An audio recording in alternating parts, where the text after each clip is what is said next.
Bat Force Radio. Bat Force Radio is rated M for mature, or should that be immature? Hey guys, it's Dustin Wynn. Hey, this is Scott Snyder. This is Paul Dini. And you're listening to Bat Force Radio. And you're listening to Bat Force Radio. You're listening to Bat Force Radio. This is Kevin Conroy, the voice of Batman, and you're listening to Bat Force Radio, so stay tuned.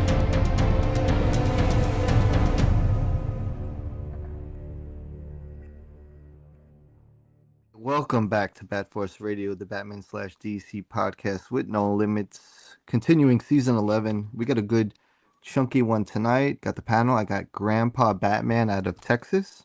Howdy. Got Teasus out of New Jersey.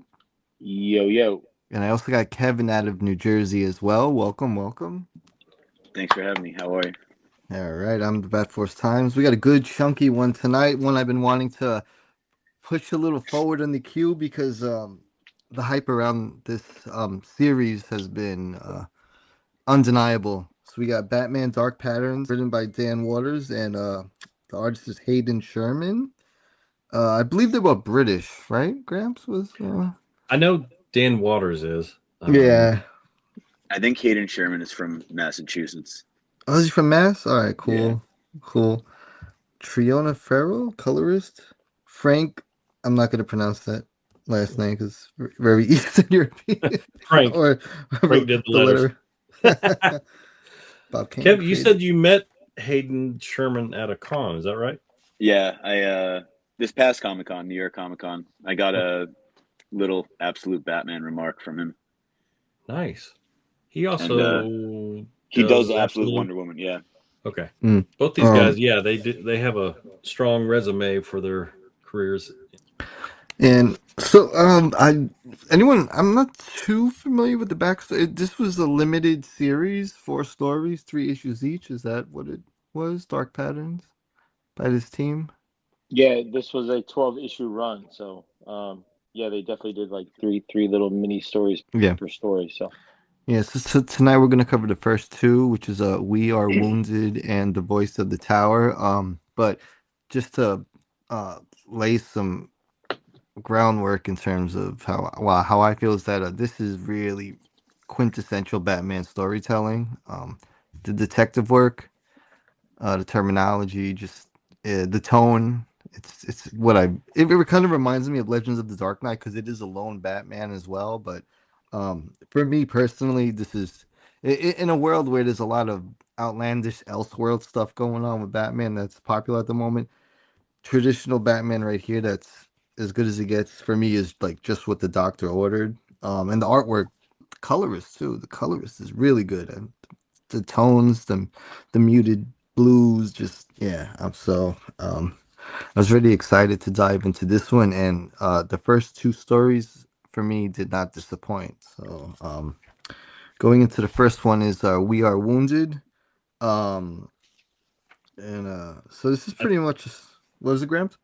I think it mentions how this is in like year 3 of his career as Batman. So it definitely fits right in that Legends of the Dark Knight mythos. Early in his career, yeah. Exactly. Which I love. And we have a killer on the loose who's pretty much torturing his victims by sticking pins, needles, and pipes through their body, but without hitting any of the major, I suppose, organs to keep them alive longer. Yeah, he's basically killing them with acupuncture. Yeah. In a roundabout way. I mean, but just from the beginning, like you mentioned, the artwork and the color. Within 5 pages of this, I'm already in love. I mean, this is so much different than our previous book that we reviewed, The Reptilian. I mean, we're going from one extreme to the other as far as style-wise, art-wise, storytelling, and there's a place in an audience for that type of story. It usually ends up on half-price books shelf, but And the funny thing was there was a mention of Killer Croc in one of these stories, and I thought we just can't escape Croc. Yeah, that's what 3 out of 3 for us. 3 out of 3. We got to just keep finding Croc Crocking stories. away. Six degrees of Croc. Yeah. 6 degrees of Croc. Yeah. But a recurring character in this series is a Dr. Sarika, a forensic pathologist. I noticed. Yeah. So he's addicted to formaldehyde. Yeah. He's huffing the good stuff. Look at that Batmobile on like page 5 or whatever. Man, I love this Batmobile. It's so funny how each artist, it's really cool to see how each artist brings their own interpretation of not just the costume and the cowl, but also the Batmobile. Where, like we talked about in the last story, the Batmobile was like its own living character in a way. This Batmobile, I mean, it's got that retro vibe. It also, a little bit nod to the animated series as well. For sure, definitely. I feel like it's a nice hybrid of a little bit of 89, but it's primarily the elongation is definitely speaking to me in that kind of animated series. And kind of reminds me of the New Adventures. Yeah, the New Adventure. I like that it has these like 3 little headlights in the front as like a little pillar. You never really see that, so this is really unique in its own stylization. So, yeah, again, the art, like Graham said, five pages in, and you're locked in, and you're like, the level of detail that you're about to get. Like, this is a highly polished, beautiful, executed story. I mean, just that first image of him where he walks in, to meet Gordon, and you just see that big, huge, round oval on his chest, and that's all you see. It was like, oh wow, this is interesting. Yeah, and also like just the colors, right? That kind of blue tone really just sets the mood with those heavy inks. And to me, I really enjoyed just like the study of the landscapes. When he's unveiling that Batmobile, and you kind of see the mood of like the mindset of Batman, where he's like, I can't save everyone. The city is under duress, and I'm just kind of here, just getting through it. You kind of see like the current mood of what you're about to dive into.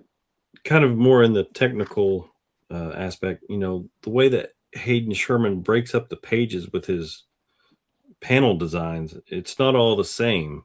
It's very unique.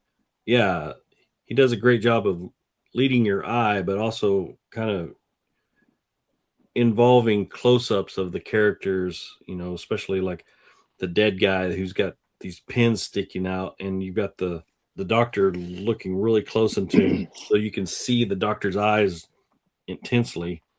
And then you got a next panel is a close-up of Batman's eyes, where he's trying to figure out what's going on, because he removed the tongues and teeth so they couldn't scream.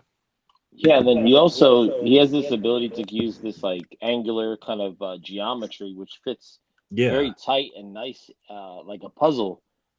You never see that. You never see that in a book. And like you said before, like he has this really amazing ability where he kind of does it, and then he'll go into this like split view, and then like the next page, he's kind of that one page where Batman is center front. He kind of has this like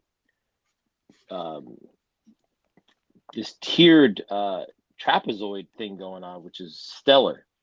It's so tight and clean, and it almost makes an image, but it doesn't. It's almost like he builds the story within Batman's body. Yeah, that's really cool. It's really incredible. Really, really sharp. I see a little bit of Tim Sale in there. I don't know if it's purposeful, but the big bat symbol on his chest. It's kind of like if you threw Tim Sale's logo on top of the yellow. Yeah, that was my initial thought too, and it's just well done. To me, it feels a little Paul Pope also. Yeah, absolutely. Yeah, I mean, I'm glad you mentioned that, Kevin, because I was kind of getting that that vibe too. You could tell he read a lot of Long Halloween and Dark Victory and other stories by Tim Sale. Totally So unique in his own way. I just feel like he's influenced by it, you know? Absolutely. Oh, yeah, for sure. it's cool because he kind of finds a way to make the classic blue and yellow suit feel a little more modern as well. It feels a little more fluid, chunkier utility belt, classic but modern, which is what I kind of like. So he's investigating the death of a lawyer that was pretty much representing and blocking a lot of lawsuits for the city, right? Like the guy was the guy named Oak or something that was Oakley. yeah, Oakley. and who clients remain like Iceberg Lounge, Ace Chemicals, that sort of clientele.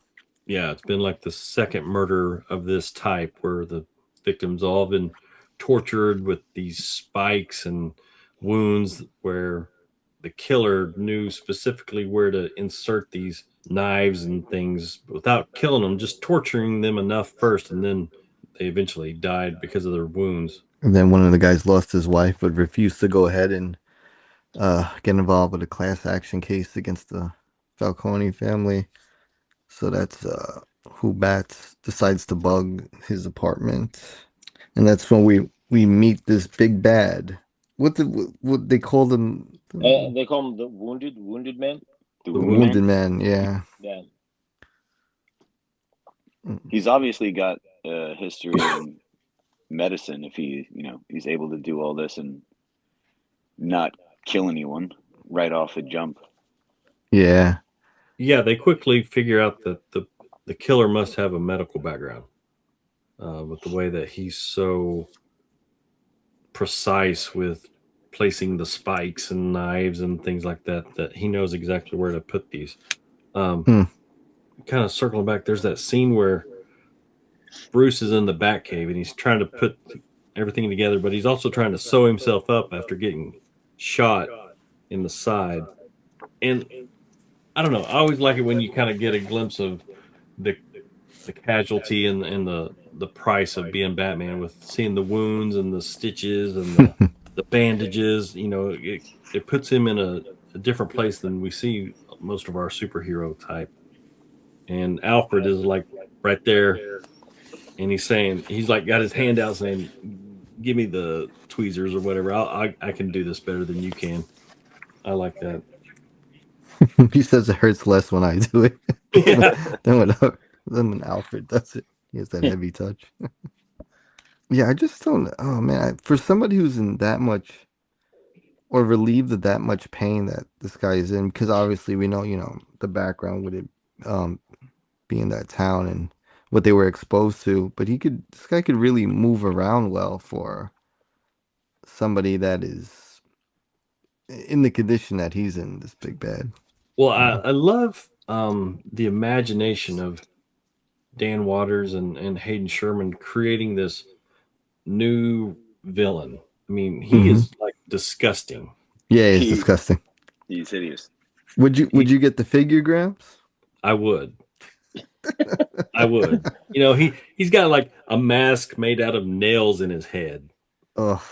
And all these, I don't know what they are, rods or knives sticking out of his back and pierced through his chest. Mm-hmm. I mean, it's like his armor, but it kind of looks like he's done this to himself as some sort of penance as well. Mm-hmm. Yeah, he moves pretty good for somebody with all that going on.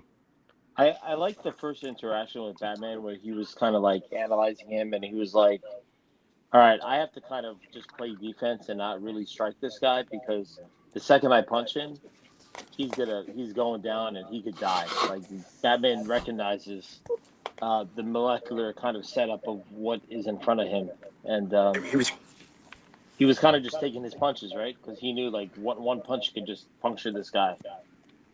Not only that, but I mean, how do you punch somebody that has spikes coming out of them? Yeah, true. So, yeah, and going back into how he could move pretty well considering his condition. Even I don't know if it's a thought bubble, but someone says he shouldn't be that fast, and right in that same panel where Batman calls Gallo, "You idiot." It's orgies. Oh, and then we get back. Then we get into some. What was it? What was the history lesson here? 14th century, right? Yeah, he digs into his father's, I think, archives books, right? Yeah. So it's like a medieval manuscript back to the 14th century. Portrait of Agony, Abominable. So we get into that kind of stuff. I thought the manuscript was really cool because I felt like it was a direct reference of the guy that he just interacted with. I felt like Bruce was able to really kind of nail the reference and also the potential motive of who this guy could be. Yeah, that reference is interesting. The guy has like a sword planted in his head. It made it feel like it was like you said, like a real historical reference that he had gotten from. Now that first page of issue 2, like Kevin said, is definitely Tim Sale all the way. Just that just reminds me of Tim Sale so much. Especially even the way Gordon's depicted. Yeah, exactly. How Gordon is depicted and those glasses reflect. I love it. Yeah. I mean, we're not going to talk about it, but if you, on your next episode, if you continue with this book, you see the Long Halloween suit on display in the cave. Oh, nice. Right next to the Golden Age suits, which is pretty cool. Ooh, rushing to dessert. I like it.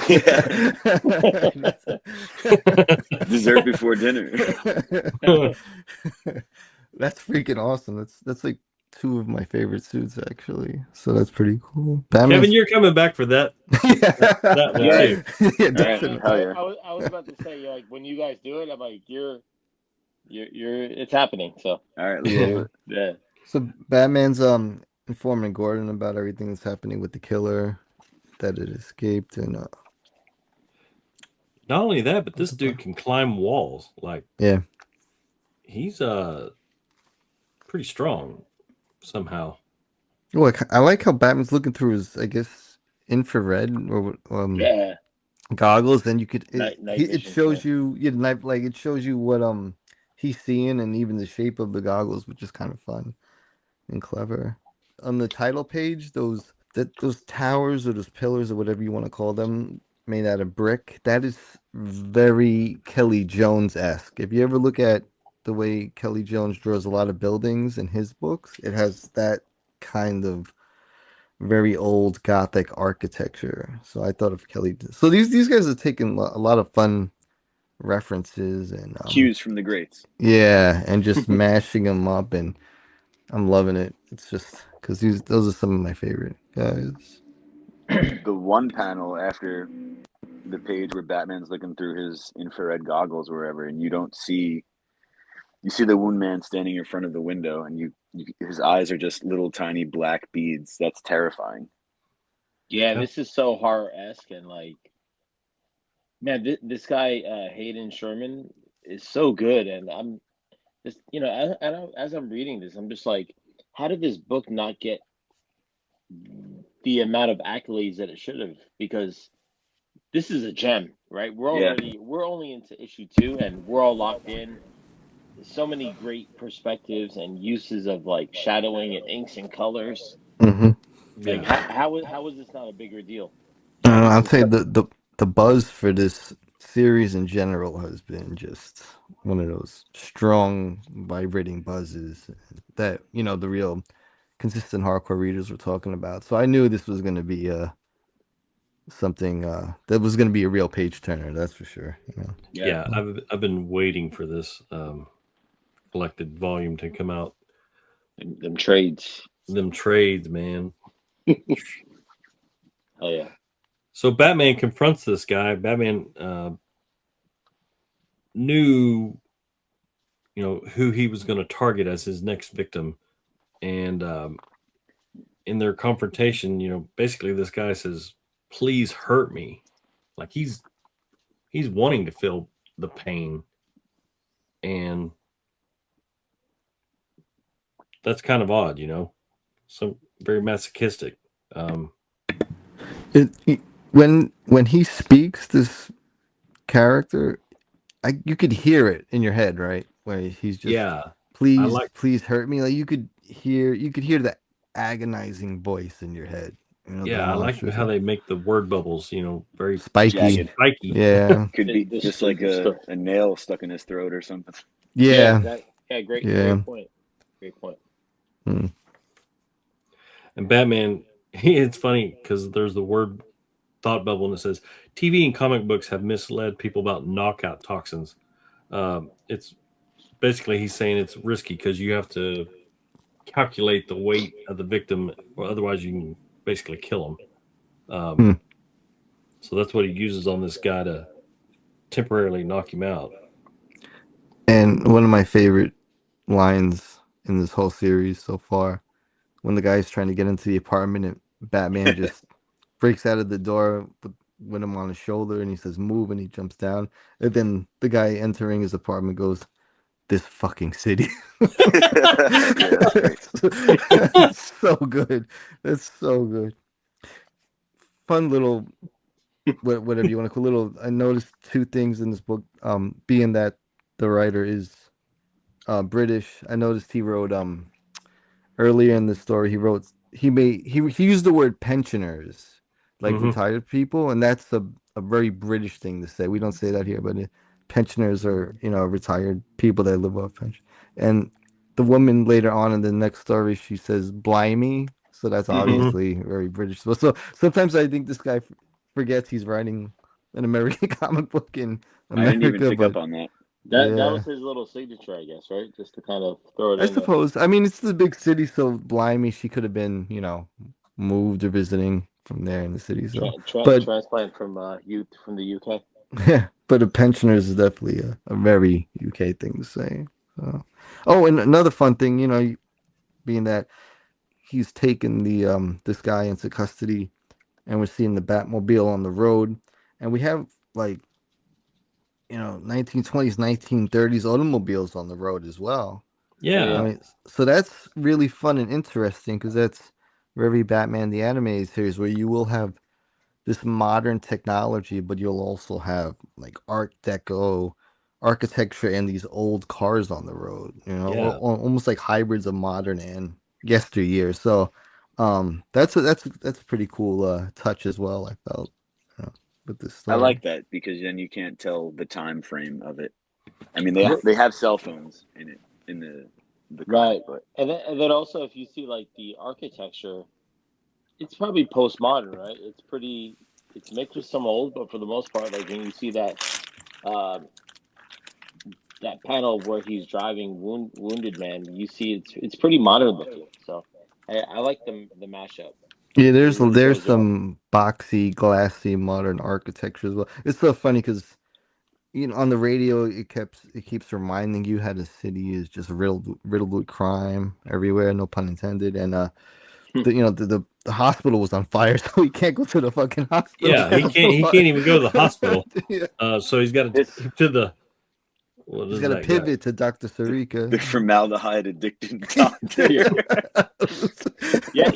Yeah, because what happened was Wounded Man he didn't have his insurance card, so he had to go straight to this other guy. He's really fascinated with the wound man. You know, who does this to themselves, especially a physician, a doctor. But the guy's basically going into cardiac arrest, and he's telling Batman to massage his heart and gives him an injection of adrenaline to keep him alive. And then at that point, it kind of gives him like some one-on-one time, right? So by him examining kind of like what's going on with Wound Man, right? He starts examining like his pins, and he immediately sees that he's also a fellow doctor. He's like, there's no way in hell that you're not a doctor based on like the sophisticated setups of all these like um, daggers and pins. So he wants to kind of now he's really infatuated with Wound Man, and he kind of derails Batman, right? Because he's supposed to like let Gordon know that he has him in custody, and he passes on that, right? and that kind of buys him more time. And that's where you kind of see, oh, well, this guy's not really together, right? He's kind of effing weird. Where eventually, like, Batman does tell Gordon, like, dude, yeah, he's with Wound Man, and that's where I guess he gets taken, right? That's the point where he gets kidnapped again. Batman goes and talks to some kind of independent investigative reporter named Nikki Harris, who loves donuts. He looks like, I thought this guy was looking for the Lost Ark with his Indiana Jones hat. Definitely. I love it. Oh, that might be my favorite panel so far of the book, when he's in his office and you have those blinds in the back of him, or just like Gordon's office, and the messy desk and everything, and just, I don't know. I always love that tone. And I guess this reporter, he starts getting into how everything, all of these cover-ups with Ace Chemicals as well, right? Well, Batman Ace Chemicals, Janus, Cosmetics, Axis. Yeah, they're all subsidiaries of a bigger company. And I guess Batman goes to this guy because he seems to keep his ear to the ground and know a lot of things about a lot of stuff, especially like what you said, the big corporations that have their secrets and skeletons that don't want published. And he even mentions how they basically forced him out of his job with the Gazette, and now he's kind of gone, rogue. And he points Batman in the direction of what is it? The Town Without Screams, which that just sounds super creepy. They mention a drug called cryoxin, which is some sort of nerve agent, which I think is what the Wound Man gives him the ability to not feel. Yeah, he says it's a liquid ACHE inhibitor. Was this what was in the water system in that town that we'll eventually get into? I think so. Yeah, and that's why there was a big cover up. But you're also going back to the bootleg doctor's office, where he's he pretty much knows it's a doctor, so he's talking to him doctor to doctor and trying to figure out exactly what happened. Yeah. Or the root cause, as he puts it. I loved like right before he goes into the town, I love that scene where Gordon goes to meet the mayor, and then you kind of meet the what was his name? Christopher Sionis. He's from Ace Chemicals, right? And he owns it. He's the senior partner. So to me, that automatically kind of just lit like a little connect to like Batman 89 and stuff like that. Like I felt like that was a really cool Easter egg, and kind of bringing into Ace Chemicals into more mythos and continuity. I really like that, because you never really get to see that in the storytelling of Batman. So this fellow is a distant relative of Black Mask, I'm assuming. Have to be. Yeah. Maybe his uncle.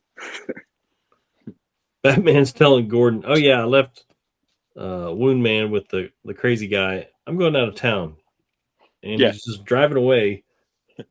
It's almost like in the middle of broad daylight too. How does Batman know all the back roads to get around without being seen? That's interesting. Yeah, that was something I almost didn't expect to see him out in broad daylight. He's just walking down the middle of the road in this town.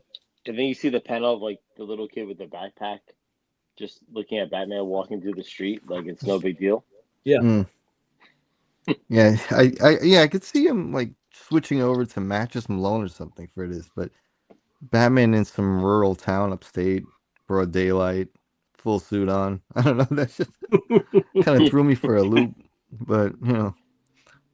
And then, he finds this home of, I guess, the Wound Man. He talks about how the people of Gotham, they have their superstitions and beliefs, and some of that's based on truth, but some of it's also based on myth. And it says, now the people of Gotham call for superstition to save them. And there's this sign or this couple of boards posted against this house saying, Wound Man, heal us, which is kind of creepy. It's like almost like they worship this guy. Yeah, you definitely felt like there was like a cult presence, right? Right. And then you have two other guys come in, masked men, to kidnap the doctor again from the other doctor, the bootleg doctor. Yeah, you can definitely see that there's someone who wants to keep this Wound Man quiet. Because even when Batman back in book 1 was investigating the attorney that was killed, the security that came in, they didn't act like regular security. They acted like almost like militia. I mean, they were shooting, and they weren't like your mall cops and regular security guards. Yeah, that's true. And then I guess we cut over to a flashback of when he pretty much killed the lawyer. Oak is his name. Oakley. And he's speaking about how this lawyer blocked everything. Or that he contained what they did to them and blocked it. So he kind of made him feel what he was feeling. You know what it reminds me of? Black Note. You guys ever see Black Note? No. I think that's what it's called. That character reminds me of this character with all the spikes coming out and whatnot. Yeah. It's really creepy when that big large panel on page 2 when he's like, now hold still, I'm a doctor, and he's about to put a needle through his eyeball. Yeah. You can feel the pain. Then you cut over to all these kids trying to open Batman's Batmobile. I guess he didn't put shields on this time. It's almost like a little comic relief at this point when they cut to this scene. So maybe to take some tension off, because that is pretty funny. All the kids around the Batmobile. Yeah. You better be careful though. They'll be robbing soon enough. Yeah. He's snooping around this guy's house, basically putting together all the puzzles, and finds that this cryoxin nerve agent was put in the drinking water. Yeah. And everything in this town. Green fields. And then it I guess caused the local township to just be immune to pain. So you got, like he was talking about, guys with bad legs or bruises or missing fingers because they chopped it off and didn't feel any pain. Pretty unnerving, actually. So the big cover up is they're dumping into the suburbs these chemicals that are making everyone kind of like in Sopranos when they dump the asbestos into the water. Yep. had to bang the Sopranos reference out. But they dumped this cryoxin in this land or whatever, and then sold it without telling them, and they built this town around it, and that chemical soaked into all the land and the water, and like you said, made the people numb. That's why it's the town without screams. But the townspeople, they don't want Batman's help. This one guy says, we're blessed. Yeah, then they beat the shit out of him. Yeah, I didn't understand that. How these 4 guys with a bad leg and missing fingers beat the crap out of Batman. Batman knew if you put them all together, they equal one kick-ass, person. Well, they can't feel pain, so you ever fought a crackhead before? Pretty much. It's like you gotta think about these things. This is like 4 of them. I get. I mean, he tries to go and explain how he says the human brains have natural fail safes where through pain you have your own threshold of what you're willing to do and stuff, but sometimes when adrenaline kicks in, or maybe you don't feel pain, you don't have those fail safes, and these guys are actually stronger than what they may appear, I guess. I'm surprised he just didn't maneuver around them instead of taking a beating. That kind of threw me off. You know, if I was Bats, I would just dodge him, get in the Batmobile, and get the fuck out of there. I mean, obviously they're not scared of him because he's out in the broad daylight, and you know the suit doesn't have that effect on people out in the daytime either. Yeah, this part threw me off. It's just so out of tone with the rest of the story, but still strange, very strange, you know. I guess that as a year 3 Batman, he still doesn't have his like shit together, so he's able to kind of take a few lumps, right? He'll take a few more unexpected hits. I don't know. I don't know than what we're used to. But I also love that panel where he's just like they don't know how to fight, and he just lays them out with that kick right to the face. He took it pretty well because when Alice asks him, "Can you stand?" he says, "Of course." So I guess he you know, maybe he was faking the funk a little, but he was pretty much back up and at it. Yeah, this woman confronts these men, and she even tells this one guy, Paul, she says, "You're a kindergarten teacher." Jeez. And this guy hauls ass back to Gotham City. Good to see the blimps in the air. Very BTAS. Very cool. We're back to where they have what was the doctor's name? Yeah, Dr. Hartnell. Hartnell, okay, yeah. That's right. Yes. They start removing I don't know what that is, a screw from his body, whatever, so he starts bleeding out. He calls Christopher Sionis the root cause of all of this. Then he actually escapes. We go over back to the I guess the hospital room of the other doctor. And I love how Bats is just like sitting on the ledge just in deep thought. Yeah, so the mayor is in bed with Christopher Sionis. It's one big cover up from this town. Yeah. And they don't want the scandal. I love the panel where after they show Batman kind of gliding through building from building. The angles and just the colors are just how they illuminate are just really very, very narrative, right? You don't need a lot of words to kind of see like just the dynamic and while he's in flight. That was done really well. Yeah, I like how this guy doesn't skimp on the backgrounds. Some people, you know, they don't really get too into it with backgrounds, but this guy's definitely covering all bases, and you know, he's not cheating you visually. No, the line work on the buildings is just he was there for a minute drawing all of these lines. Yeah, the perspective is on point thing. It just it's pretty good. He's listed as the only artist, so that means he also did the inking too. Wow. And I'm wondering if this was all done digitally, because if he did this traditionally, man, that's a lot of line work. It's funny because I like when you can't tell the difference.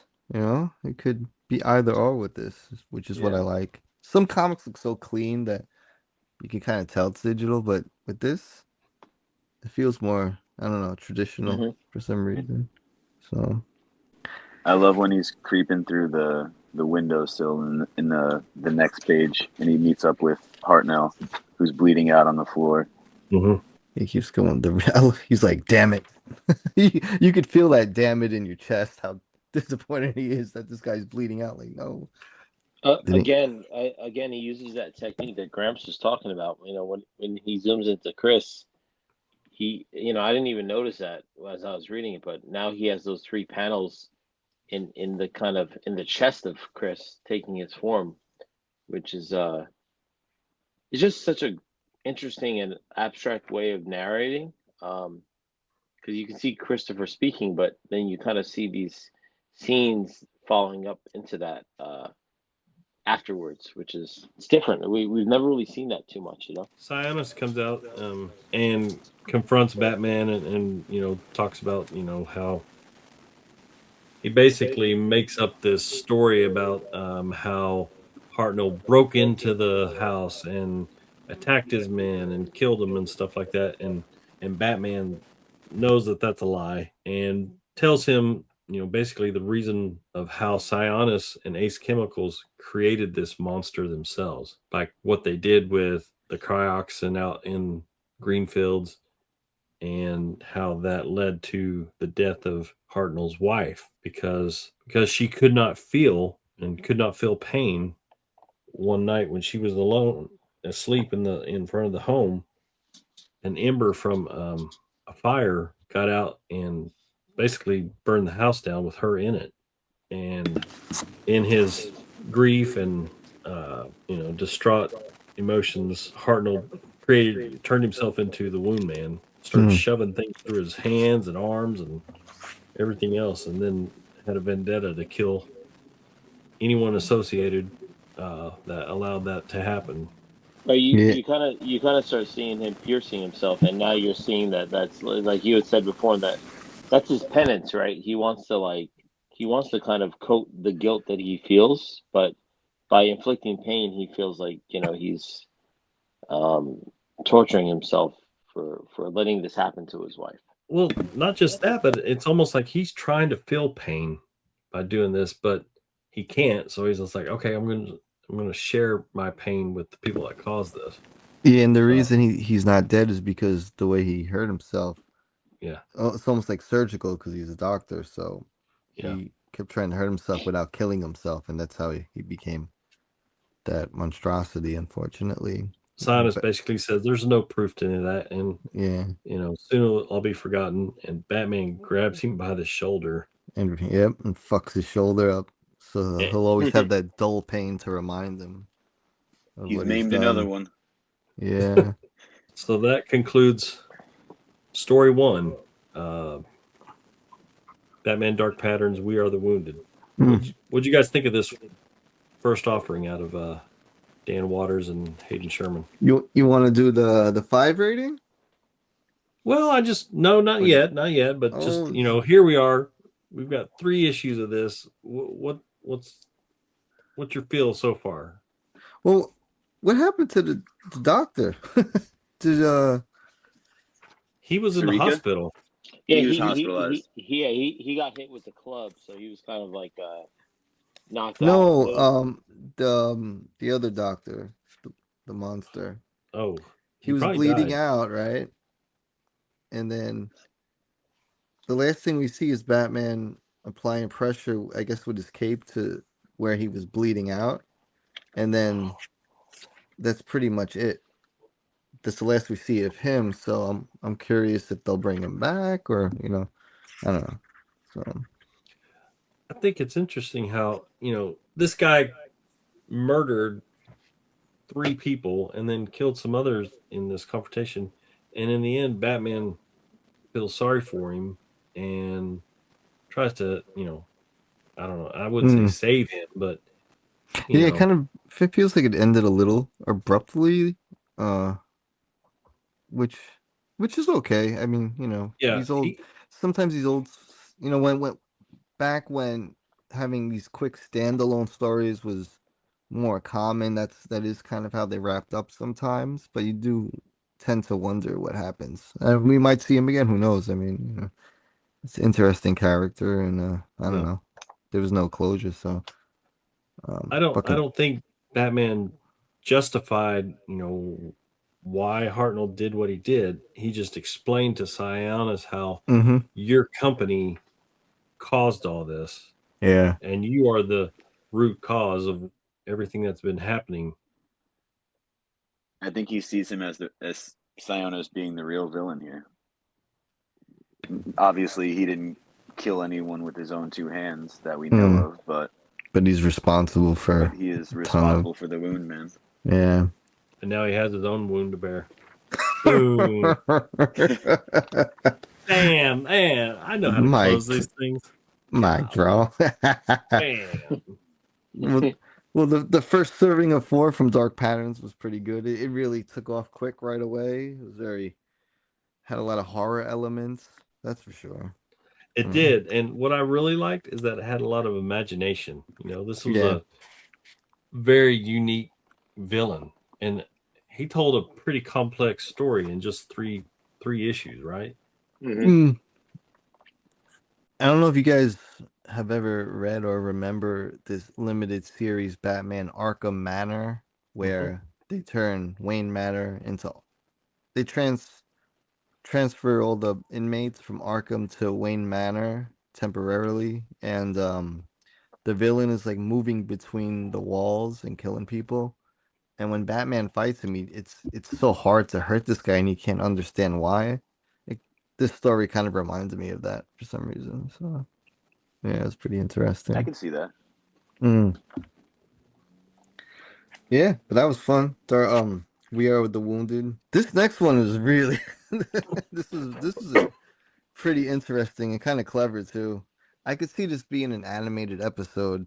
Um, the way it plays out. It is the voice of the tower, right? And we start off with this start off seeing this cop, right? Yeah, they were cops. Just falling headfirst from this tower, this building. I love how they drew basically the action sequence on one page of this victim falling out of this tower. I mean, that was such a clever perspective and execution. So I guess each one of those squares is supposed to represent a panel. Is that what they were going for? The sequence of this person falling and getting closer and closer to the ground. Head first. That doesn't sound fun. So we have a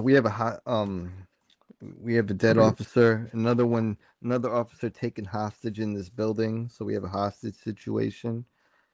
And Batman's outside with Gordon. They gotta try to save Officer Price, who's still inside the building.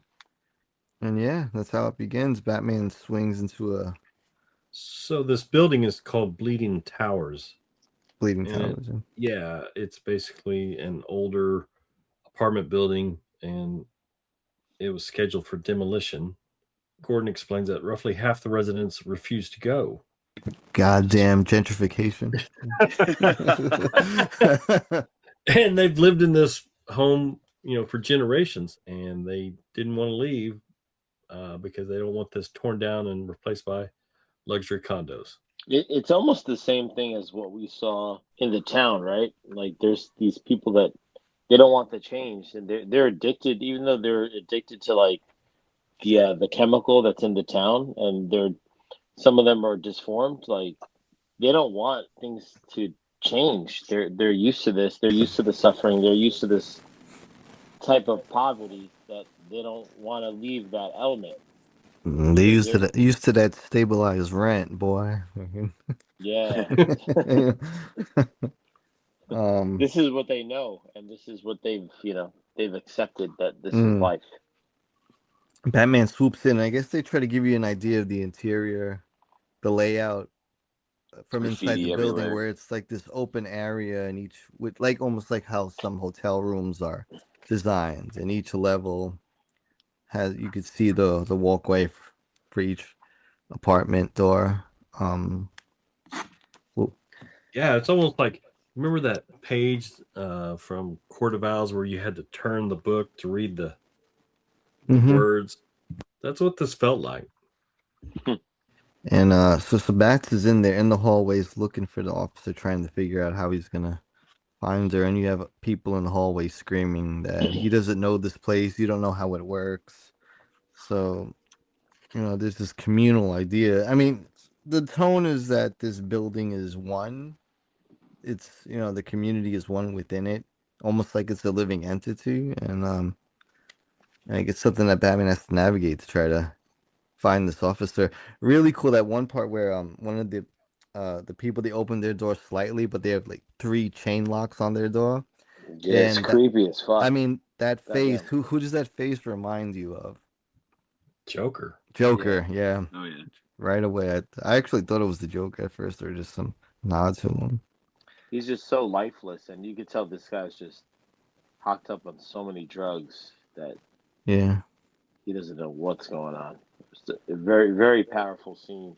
When he's talking about the architecture and how sound bounces around and things seem like they're coming from somewhere, but they're not. Little, foreshadowing into what we're going to learn about the big bad of this one.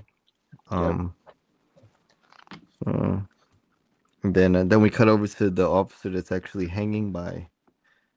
It looks like some like string in an apartment. Yeah, and we're introduced to what's his name? This jerk named Rickson. Dixon, really, if you ask me. This dirtbag. Fucking dirtbag, Rickson. Yeah. Not only does he have the cop, hostage and hanging there, but he's very rude to his wife. He smashes a beer bottle on his own floor. Who does that? He's like, go clean that up. Go clean, jeez. How could you waste a perfectly good beer like this? Yeah. And I guess he's like the head of the resistance, in this building. Yeah, because they report to him. Yeah. So a couple of guys come in and say, the Batman is here. I love when they refer to him as the Batman. The Batman, year 3. And then Rickson refers to someone as the boss, and then they cut over to the Scarface doll, which is pretty cool. Without Wesker. Yeah, which is really there on the floor. And he's like, what does he say? I'm not happy one gets. So instead of B, he uses G's instead of B's in his language as well. So I thought that was interesting. I wonder if that has anything to do with the tongue situation that we'll get to in a second, or if that's the way the doll always told. Have you guys ever tried to like do ventriloquism? Is that what it's called? Like throw your voice. Yeah, throw your voice. Yeah, where you talk without moving your lips. I wish I could do. My brother. Do you guys ever? This kind of dates me, but do you guys ever remember that there was this toy called like Howdy Doody? Have you ever heard of the toy? Yeah, I've heard of the toy. Yeah, it's like one of these old toys. He kind of looked like a cowboy, kind of. Yeah, my brother thought he was going to be like a magician ventriloquist, and he tried to learn how to talk without moving your lips, and that's kind of how you talk. You don't pronounce every single syllable. You kind of replace certain vowels and consonants with close representation. But yeah, that's how ventriloquists talk. The B's may sound like something else. I like that we finally got a Scarface story, because you don't see him very often. Nope. You really don't. No, he needs his due. In some of the more like 80s, 90s Norm Brayfoyle stories, you'll see Scarface. Yeah. Detective comics. But they haven't touched on him in a minute, I don't think, in the book. So yeah, it was really unexpected. And he's such an interesting character too, that he's really underused. So it's cool to see him. Not only that, but it really gets crazy in this. It gets kind of fucking nuts, actually. Batman calls Dr. Sarika. I need more information. Are you sober? I'm suddenly feeling over at his desk. So you got one guy smashing beer bottles on the floor, and the other saying he's painfully sober. So. Well, he's had a severe injury. He's still wounding his arm from the last story. But yeah, that was hilarious. Are you sober? This is kind of clever. Feeling very sober. Yeah. So this is pretty clever. He wants to know about the impact wounds and to tell how high this poor soul fell from, so Batman can calculate what floor the body came from, so he can investigate that floor. So I thought that was pretty cool. Say that it basically bounced? Yeah, he can't tell him exactly, which floor it was. The guy was dead before he even hit the ground. For him to bounce, when he hit the pavement, basically, he would have had to been higher than the 5th floor. And then Batman's running up some more stairs, and he encounters Scarface. But then he throws a couple of batarangs at what's his name, and all of a sudden he notices that it's not Wesker. I love how he just puts his hands on this guy's face and also Scarface at the same time, because he sees Scarface as just like an equal threat as well, and then he wants to just smash the face of the doll. Then Batman hears the voice coming from somewhere else, pretty much telling him that you think you could stop me again by destroying my Gotti instead of body. Yeah. And so that voice is echoing throughout the building.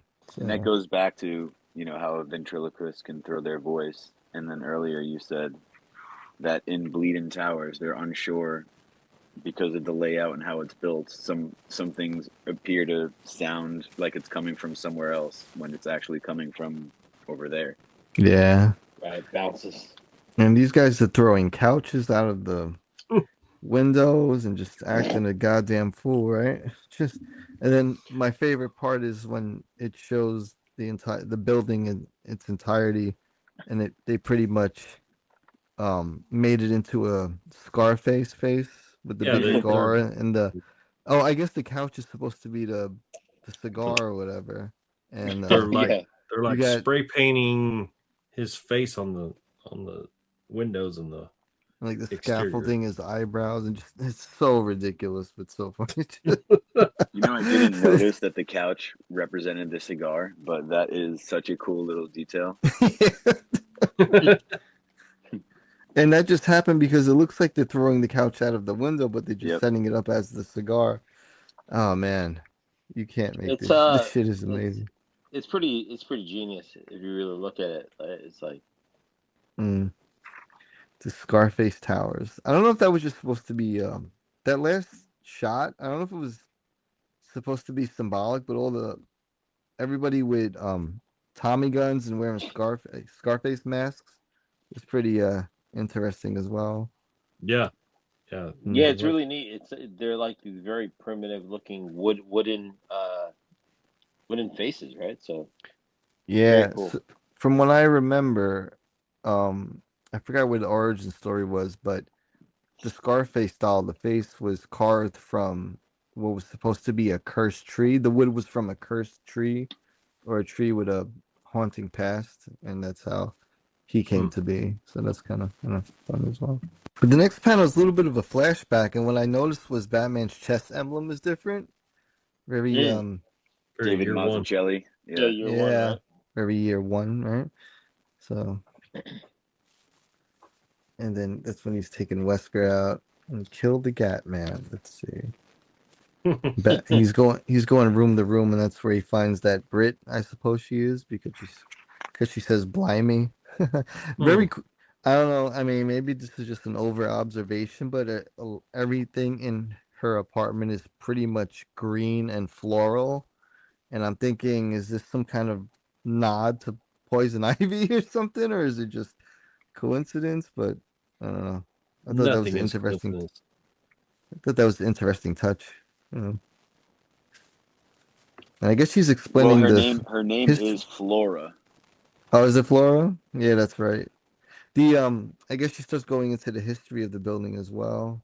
But I found it really interesting how they were kind of just back to what they were saying before. Like there's the bouncing off of the sound, not knowing where it's coming from, and kind of giving the building this whole presence.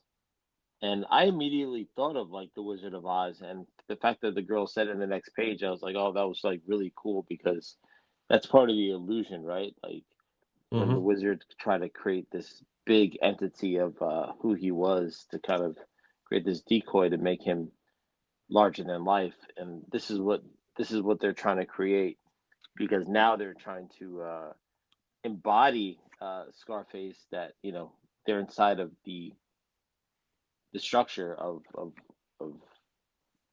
who they believe that Scarface is, this embodiment of this huge building now. Yeah, they're all bought in on this this lore of this haunted building. Right. They're willing to accept anything that'll keep their home. Yeah, just they just want to lock in that rate on the rent. They don't want to pay. They don't want to pay $1 more. In this economy, I don't know if I can blame them. So yeah, we'll believe that. We'll believe anything at this point. Were any of you expecting like that the drink or the tea that the little girl gave Batman to be like laced with some kind of,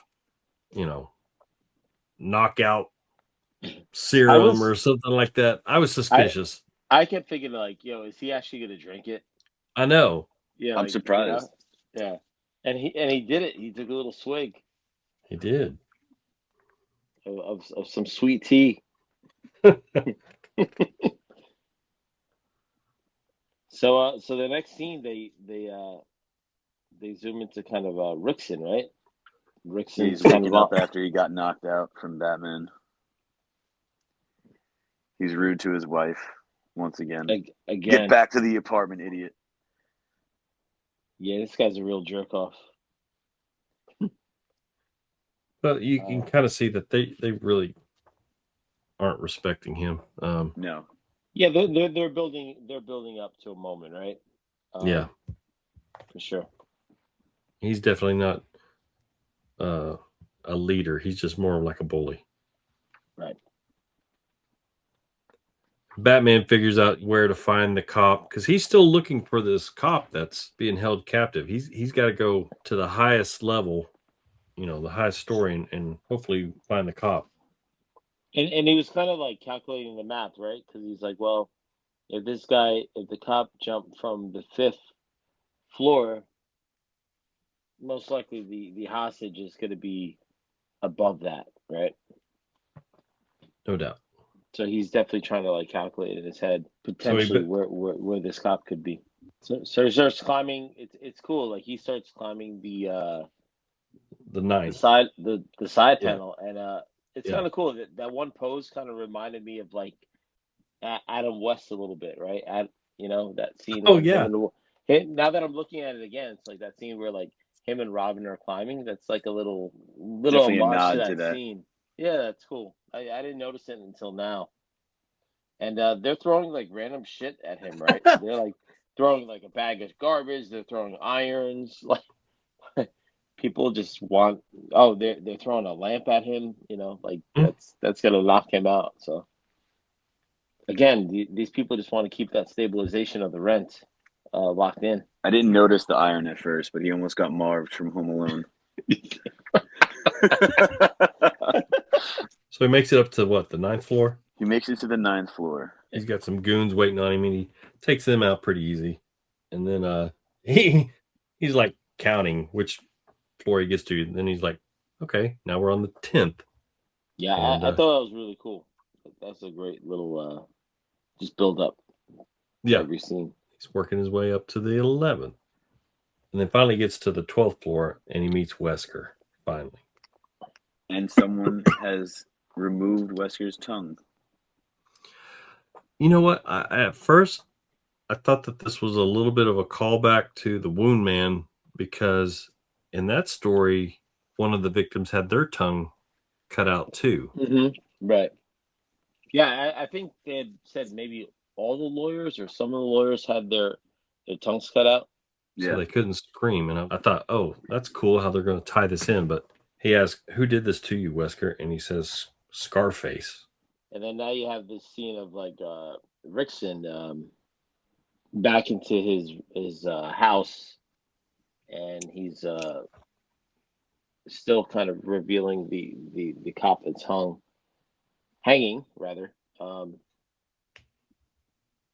he starts referring to like his wife starts saying, Scarface, please don't be scared, sweetheart. And then he says, what are you talking about? Just as we discussed. And he says you've outlived your usefulness. Right. Yeah, that's Scarface that's telling him that. Because you see where it says, you just ain't been listening, Rickson, instead of been listening. And it says, you've outlived your usefulness. And the wife is behind him with that knife, and I was like, oh man, here we go. Right. he gets diced up and he just drops in front of the cop. He gets stabbed multiple times, right? Probably a good 15 times. And at that point, I'm thinking to myself, man, like, is his wife possessed, or is Right. is Scarface taking over her? I was Right. like, oh shit, this is taking the turn. And they did a really great job of kind of, we're seeing what's happening, but we really can't connect what's going on yet. Right. It could really be a multiple of things, a multitude of things. And at the same time, on one page you have Batman confronting Wesker, and then you see, the wife who just murdered her husband and having this conversation with Scarface. And Scarface is basically justifying it to her, saying, he hurt you. Mm-hmm. He couldn't protect your home. What kind of man was he? And then over here, Batman's having a conversation with Wesker, and he's figuring things out. And he's like, you taught someone else, didn't you? Right. And Wesker's kind of looking down, and he knows that Batman's figuring things out. And he's like, talk to me, Wesker. Who's the voice out there? Then the last page of this issue, the big reveal. And it's the wife that's the new voice of Scarface. Mm-hmm. And she's standing there with that knife, and she's got that crazy look in her eye and says, we can't have no witnesses, Gagey. Wow. So now you got two psychopaths in one building. Yeah. Yep. Yeah. Which is that's a twist. Unexpected. Yeah. I didn't figure that out. Wow. Apparently Wesker has taught this lady how to be a ventriloquist. They make you think that up until that point, even though he's kind of a stooge, Rickson was at least listening to Scarface, but he wasn't at all. It was a decoy. His wife. Yes. Well, here's what's clever. Scroll back and look at every page that has Scarface, and look at the arrow of the word bubble. She's always standing in the background, and the word bubble is kind of pointing at her. Mm-hmm. Even though it's pointing at Scarface, like, the first panel where we see Scarface, when he says, I'm not happy one get, it's pointing at Scarface, but she's in the background with her back turned, and it could almost be coming from her too. You see that? That's clever. Yeah, and she's definitely having like an internal conversation, because even if you, like you said, rewind it back, she goes, Scarface, please. And then he says, don't be scared, sweetheart. And she's like, and then Rickson said, what are you talking about, boss? And then you see the other discussion, just as we discussed.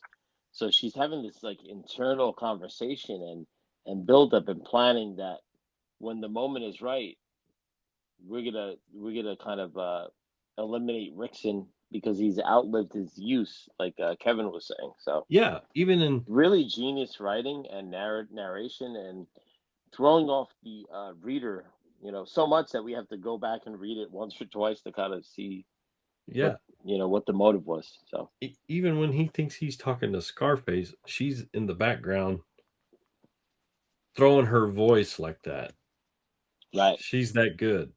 Yeah, and then Batman has analyzed, not to jump too forward, but as him and Wesker are walking through these, hidden stairwells, he notices that Wesker knows this terrain very well, right? But as he explains to him, he's like, "You have trained someone to be better than you, right?" Right.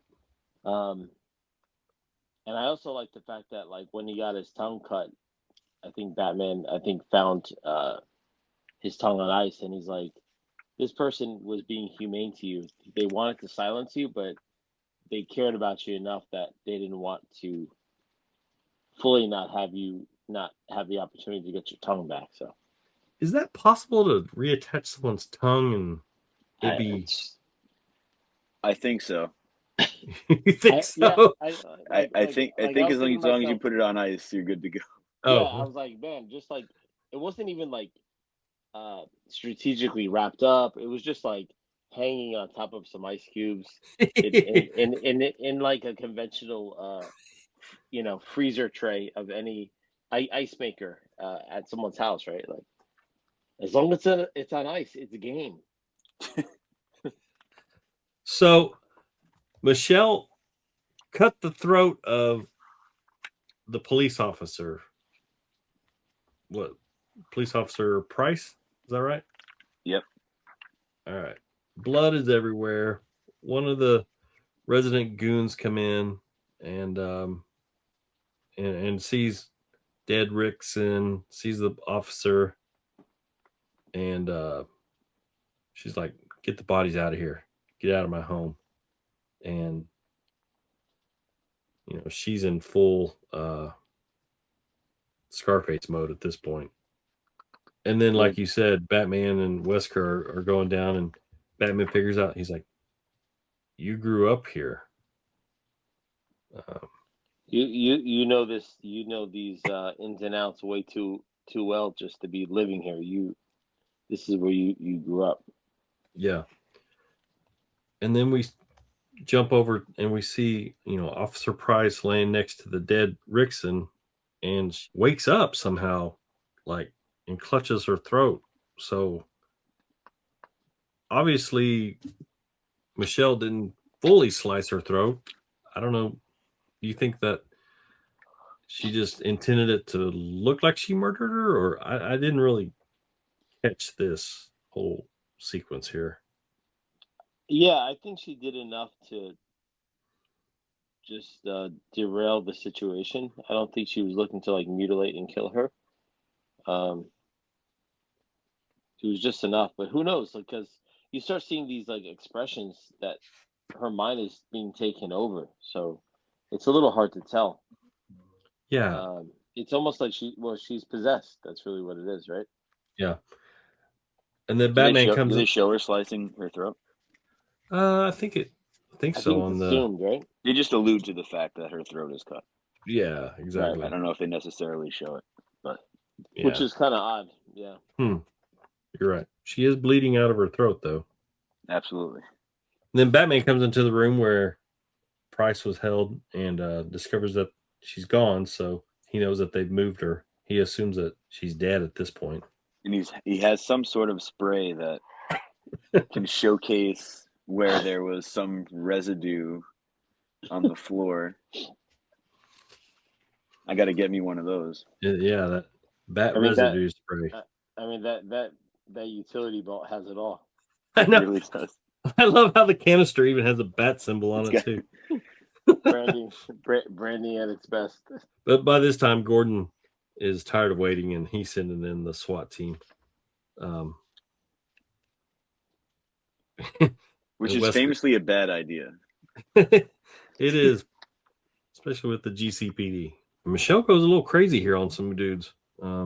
These guys don't believe in Scarface being able to help them and save their home. She takes this dude down. I mean, I would too. She says, with Rickson gone, what can you actually do to protect us, to threaten us? So he's being a little sexist there. Yeah, what a jerk. And then they go into, Wesker and Batman go into her apartment, and it's basically ran down because of how shitty Rickson was. Yep. Got his beer bottles everywhere. I like how we see this backstory of how Wesker meets Michelle and Scarface comes into the possession of Rickson, and then Wesker's hiding out under the sofa. Yeah, that's really creepy. Super creepy. And then leads him to believe that Scarface is this, doll that, just like how Wesker believes he's this doll, but he's really more than that. Right, it gives him a voice, right? Right, gives him a voice. And then you see Michelle standing over there, being able to convince him, that Scarface is alive and they can use him to hatch a plan against those who take away her home. Because this home was actually her family's home, and she's the one that has been living there for quite some time. And Rickson just moved in and took over, and she's fighting desperately to keep. But as the SWAT team are moving in a desperate attempt to, if she can't stay there, then she's going to take them all down with her. She starts a fire in like the boiler room, and then boom, this place is torched. Yep.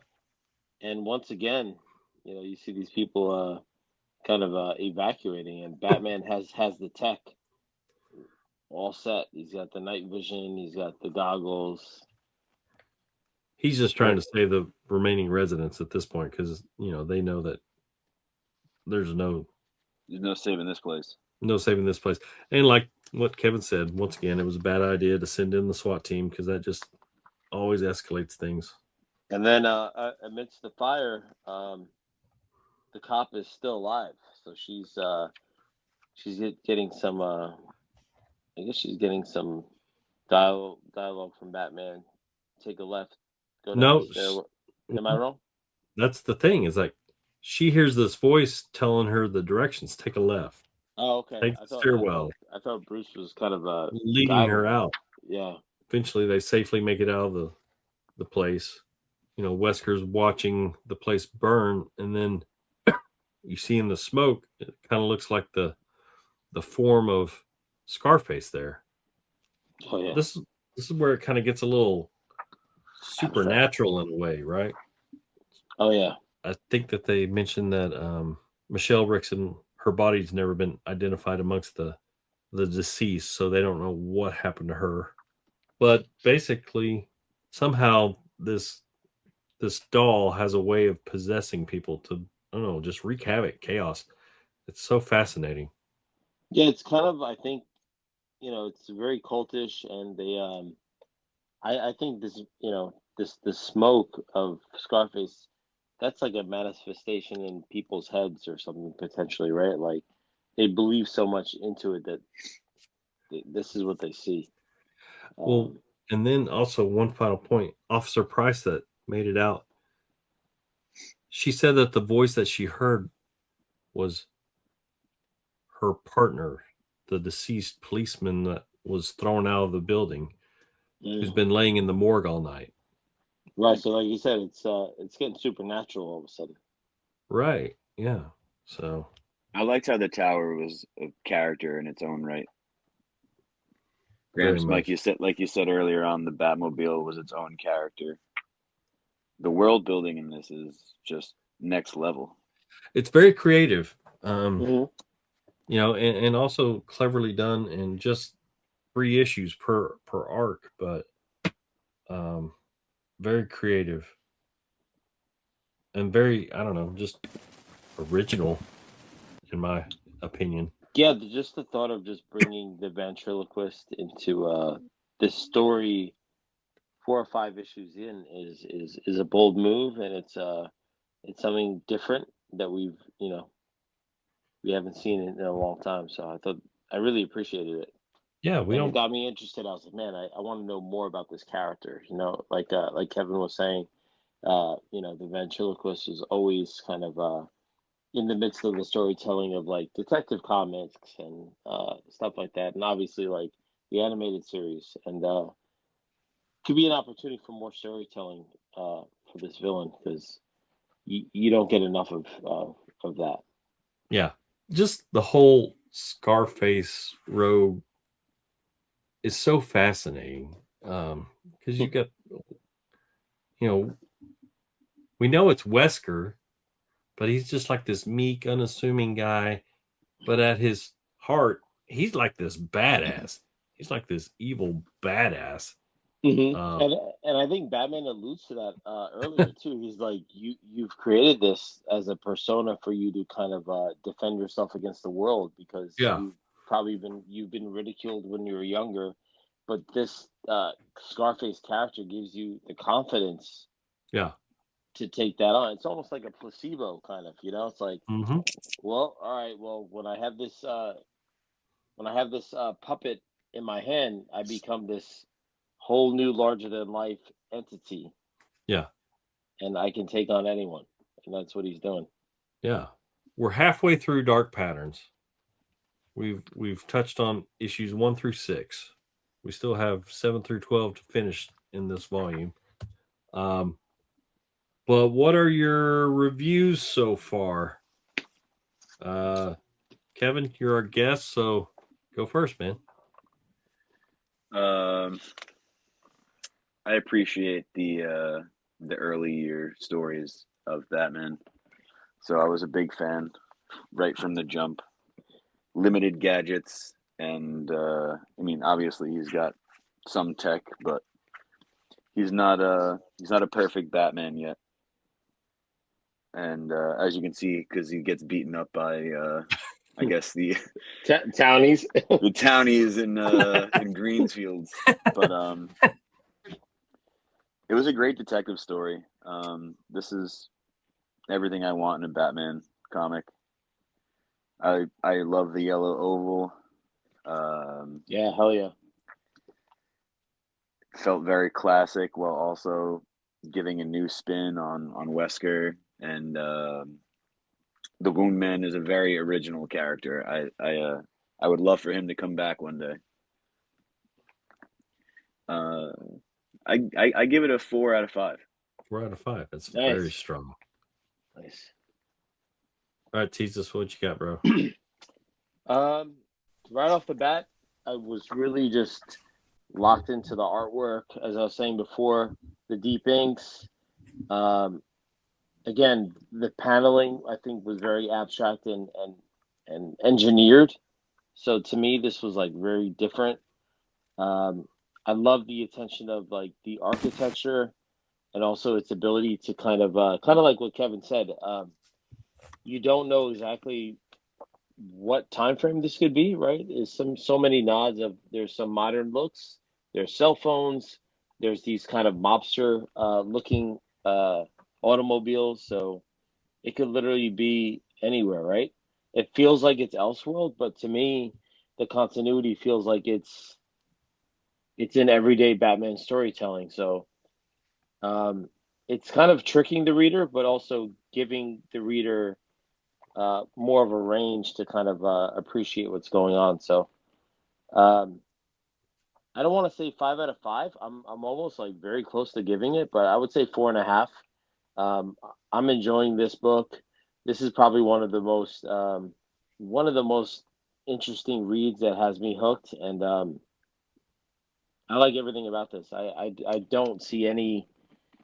There's very few flaws in this, and kind of like what Kevin said earlier. There's some really nice nods. You can tell Hayden, Sherman, and also Dan Waters, they are fans of Batman.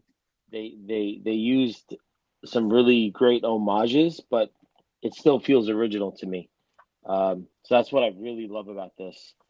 And the fact that 4 issues in or 3 issues in, they throw like the ventriloquist, that took me off for a spin because I did not expect that. So yeah, I would say 4.5 out of 5 so far. Wow. And, yeah, it's like classic level. Yeah, I'm not seeing much flaw in this. I'm really enjoying the interiors, the art, the writing complements the art, and the art complements the writing. I think they're equally strong, and then they're supporting each other. So cool, loving it. Bat Force Times, what do you think, man? Wounded, 3 and change out of 5. Voices of the Tower, 4 out of 5. Yeah, I would have rated Wounded a little higher, but that suburban scene threw me off. I don't know. You're just walking around in the suit during the day. Maybe that was their. I don't know. It's so good.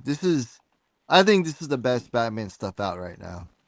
It's just hands down. And I like that it's not outlandish Elseworlds or anything like that. It's just raw Batman storytelling that I think we all need. We need to return to the stuff that makes us, love this character so much. And these guys nailed it down in terms of the writing's really good in terms of criminal investigation, chemistry for the monstrous element to it, the classical Scarface turning the whole damn building into the puppet. I mean, it's just they're really covering all bases. And you also, I mean, you know how I am. They have nods to Tim Sale and Kelly Jones in here so far. So they're they're checking all the boxes with me. So I'm just this is one of those books that I keep on the coffee table. Put it that way. I like looking at this book. This is it right here. So, and yeah, I think like Kevin said earlier that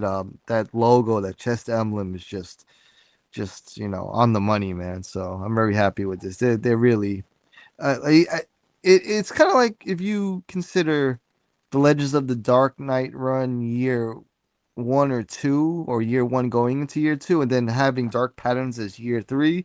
That is just the perfect lineup. So yeah, I'm quite pleased with this. I've been very excited to read this series, and I'm glad we're doing the first 2, and then we'll do the first half, then we'll do the second half on the next episode, because we kind of like just kind of really enjoy it, take it all in, not rush it, and just go through it thoroughly. So yeah, I'm very happy with it. Yeah. Awesome. Yeah, and I think I'm right there with everybody. Like I said, within first 4 or 5 pages, I'm hooked. I'm sold. I'm looking at, and I'm going all the way back to issue 1, page 2, when we see Bruce's bandaged, bloody knuckles putting on the gloves. I was like, oh, this is amazing. I love that. And as we mentioned before, Hayden Sherman, he doesn't go lightly on the backgrounds. He puts a lot of detail work in the lines. I love that. And also, I want to give a shout out to the editor, Arianna Turturro, putting together an awesome team that made this story, because this is the reason why we pick up Batman books. I like issues 1 through 3. We Are the Wounded a little bit more than Voice of the Tower, but I like the creativity that Dan Waters had with, and also Hayden Sherman, with how they didn't give it away too soon. Very clever in how they kept the secret ventriloquist pretty much up until the very end of book 2. I didn't figure it out.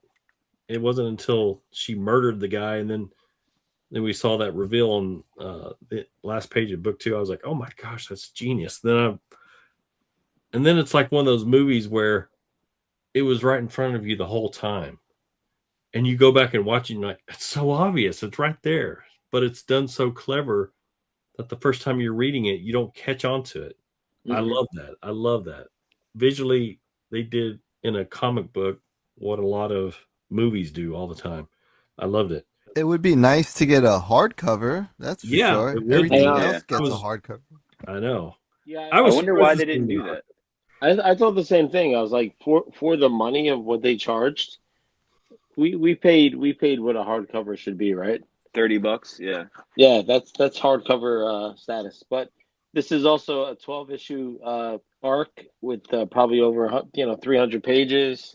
So yeah, I guess that's what you paid, and it's yeah. I feel like if you didn't collect the single issues, the physical copy definitely had some nice variants for you to see, and I feel like they should have done they should do a collector's issue version to really have like the covers, maybe some concept sketches. They could do so much more with this. Yeah, I need an absolute. That's just me, though. Yeah. Exactly. I would like to see the concept art. I'd like to see some of the landscape uncolored original art, especially that panel in the beginning of, I think it's issue 2, where Gordon and Batman are on the roof and the bat signal is there. That's an awesome panel. I give this a solid 4. I loved it. Nice. I'm excited to see. So you gave it its due. I gave it its due. It's hitting on all buttons. It's definitely what I needed after Reptilian. Restored my faith back in DC Comics. It's very much like where you read like the Court of Owls, like Greg Capullo, like very consistent with his artwork, and just like Sherman did the same thing. He nailed it, right? And the inks were deep. The colorist did its job. This is a very engineered piece of narration, and it's great. Visually, there's not much to complain about.